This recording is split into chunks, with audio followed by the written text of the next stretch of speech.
নমস্কার, নিউজ 18 বাংলায় আপনাদের সকলকে স্বাগত। প্রিয়াঙ্কা রয়েছি আপনাদের সঙ্গে। শুরু করছি খবর দিনভর। ঘর পেলেন দিলীপ ঘোষ। শাহী নির্দেশে বঙ্গ বিজেপিতে প্রাসঙ্গিক দিলীপ। মুরলীধর লেনের অফিসেই বন্ধ হয় তার ঘর। আর এবার সল্টলেকের নতুন অফিসে দিলীপ ঘোষের ঘর। সরাসরি রয়েছে প্রতিনিধি সান্নিক। ঘর পেলেন তাহলে দিলীপ ঘোষ, আরো বেশি প্রাসঙ্গিক হলেন।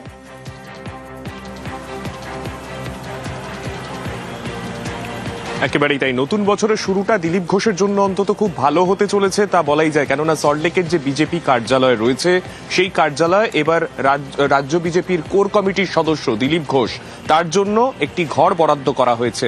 এর আগে আমরা জানি যে সেন্ট্রাল অ্যাভিনিউ পাশে মুরলীধর সেন লেনে সেখানে যে বিজেপির কার্যালয় ছিল, রাজ্য বিজেপির যে সদর দপ্তর, সেখানে তার যে ঘর ছিল, সুকান্ত মজুমদার যে সময় রাজ্য সভাপতি ছিলেন সেই সময় তার ঘর সেই সময় বেদখল হয়। তার ঘর থেকে পরবর্তীতে এসি টিভি সব খুলে ফেলা হয়, সেই ছবিও সামনে এসেছিল। তারপরে দীর্ঘ সময় আমরা দেখেছি 2024-এর নির্বাচনের আগে থেকেই দিলীপ ঘোষ ধীরে ধীরে দলের মধ্যে অর্থাৎ রাজ্য বিজেপি নেতৃত্বের কাছে তার প্রাসঙ্গিকতা যে হারাচ্ছেন সেই ছবিটাই কিন্তু বারংবার স্পষ্ট হয়েছিল।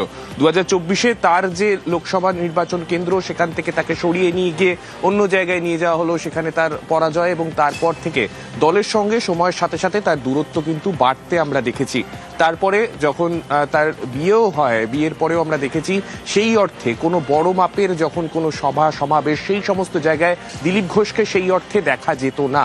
সেই জায়গায় কদিন আগে রাজ্যে যখন কেন্দ্রীয় স্বরাষ্ট্রমন্ত্রী অমিত শাহ তিনি যখন এলেন, তারপরে তার বৈঠকে দিলীপ ঘোষকে ডাকা হলো এবং তারপরেই সেই বার্তাই কিন্তু আগের মতো উঠে এলো যে 2026-এর যে বিধানসভা নির্বাচন, সেই নির্বাচনকে মাথায় রেখে যে দিলীপ ঘোষের যে ক্যারিশমা, যেভাবে তিনি এর আগে সংগঠন সামলেছেন বঙ্গ বিজেপিতে, সেই বঙ্গ বিজেপিতে তার সেই পুরনো ফর্মে তাকে আবারও যে বঙ্গ বিজেপি চাইছে বা বিজেপি নেতৃত্ব চাইছে, কেন্দ্রীয় নেতৃত্ব চাইছে, সেই বিষয়টা কিন্তু অমিত শাহ স্পষ্ট করে দেন। এবং তারপর এই ফলাফল স্বরূপ আমরা যে ছবি দেখতে পেলাম, সল্টলেকের যে বিজেপির কার্যালয়, সেখানে দিলীপ ঘোষের জন্য একটি ঘর বরাদ্দ হতে চলেছে।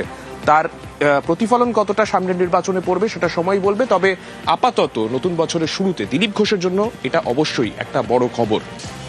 বেশ।